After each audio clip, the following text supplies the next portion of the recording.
Olá, tudo bem? No estudo de Libras, você vai entender a importância da língua brasileira de sinais e da comunicação feita através dela para as pessoas surdas aqui do Brasil. É preciso compreender a complexidade da deficiência auditiva, porque ela envolve a questão da comunicação, a influência, as relações interpessoais da pessoa surda, até mesmo na família. Uma pessoa que nasce ou fica surda por algum motivo precisa aprender, entender como interagir com o mundo à sua volta. E ela nem sempre está adaptada ou adequada às suas condições humanas de comunicação. Parece tudo muito simples para nós que ouvimos, mas no caso de perdermos a audição, sentiremos falta do som, buscaremos fazer a leitura dos lábios, vamos fazer muitas tentativas para interagir e nos comunicar. Com isso, a tendência que temos é a de querer compreender, instruir, interagir com o surdo a partir da nossa ótica, da falta do som, da busca pela normalização. Você já se imaginou sem ouvir a música, o som de um carro quando vai atravessar a rua, a voz dos seus pais? Enfim, já se imaginou com a ausência de som? Já fez tentativas de comunicação por outros modos? É assim que as pessoas buscam analisar, entender e trabalhar com a surdez, sem empatia, apenas pela análise de si. Vamos fazer diferente? Abra sua mente para entender o que é a Libras e por que ela é importante para o surdo sinalizante. Nosso material pede para que você imagine uma escola tradicional, uma aula com uma explicação oral. O sinal bate ou toca lá fora, indicando um final de aula. Existem alto-falantes nas salas e corredores, por onde os avisos chegam a todos na escola. Os colegas conversam entre eles, riem, contam histórias, combinam coisas. Esse é um ambiente adequado para uma pessoa surda ou deficiente auditiva? A resposta nem precisa ser pensada, não é mesmo? É claro que não é. O surdo não consegue compreender essas múltiplas interações na sala de aula e no ambiente escolar, porque ele precisa de informações claras e visuais para a compreensão do que acontece. Algumas pesquisas comprovam que um surdo ou deficiente auditivo consegue compreender no máximo 20% da mensagem dita por meio da leitura labial. Veja então que, por mais eficaz que seja, as pessoas com deficiência auditiva ou surdez sempre vão perder muitas informações.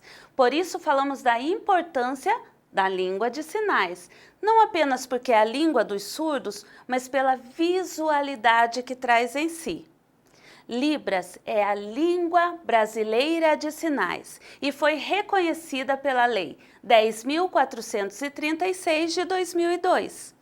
Ela não pode ser tratada e nem chamada de linguagem, por causa da estrutura gramatical, a completude e a complexidade que ela tem.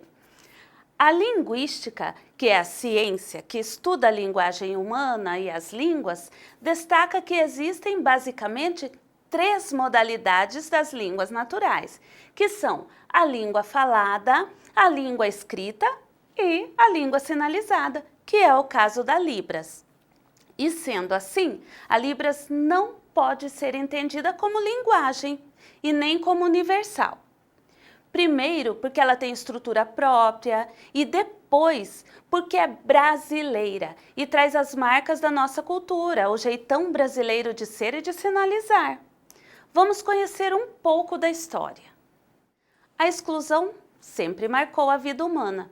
No caso dos surdos e das pessoas com outras deficiências, isso foi ainda mais agravado. Até o século XV, o extermínio de deficientes era uma prática comum. Então, muitas vezes, eles eram atirados do alto dos rochedos. Isso porque não se considerava um deficiente como humano. Você já deve ter presenciado alguma pessoa mais idosa, ao falar de uma doença ou deficiência, dizer que é um castigo de Deus. Esse era um pensamento da antiguidade E por esse motivo existiam algumas culturas que exterminavam e outras que idolatravam, mas essas eram poucas. Na Grécia e na Roma antiga, os deficientes eram vistos como pessoas defeituosas e não poderiam ser corrigidos. Esses indivíduos eram improdutivos para a sociedade. Com o passar do tempo, essa postura da exclusão escancarada foi se modificando.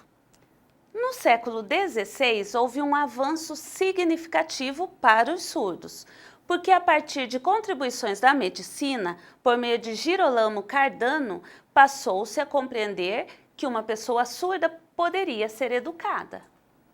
Muitos estudos contribuíram para que se aceitasse e disseminasse a compreensão da oralização do surdo como sendo necessária e possível. Mas o que significa ser oralizado? Significa que o surdo deveria desenvolver sua fala por meio da vocalização dos sons. Assim, mesmo que a pessoa surda não fosse capaz de ouvir nada, nem resíduos, foram criados meios de aprendizagem e técnicas de projeção de voz para auxiliar no desenvolvimento da habilidade de fala. Essa ideia de oralizar investia no trabalho para recuperação auditiva, reabilitação e exercícios mecânicos de fala e exploração dos resíduos auditivos, mesmo que a pessoa não estivesse. E quem era o professor nesse processo?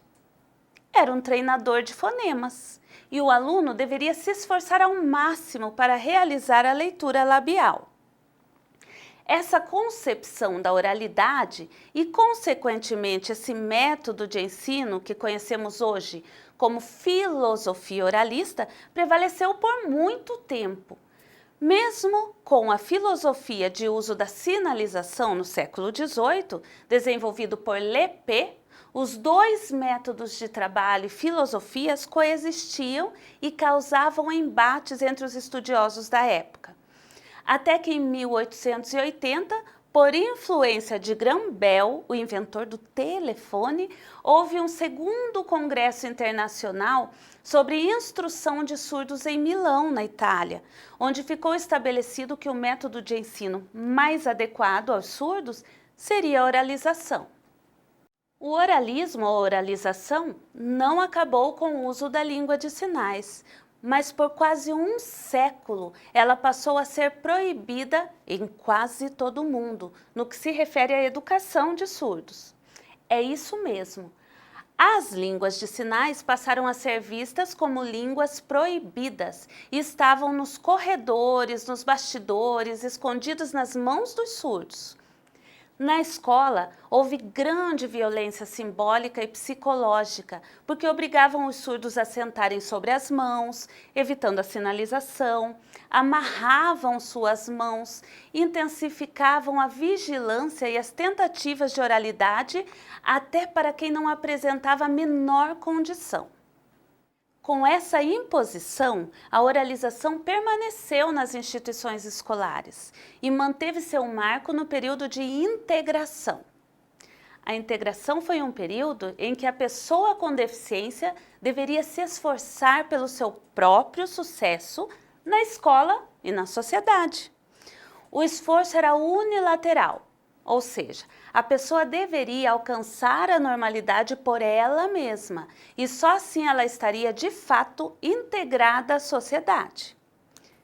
A perspectiva da integração deu destaque à filosofia oral, mas na prática as coisas não mudaram.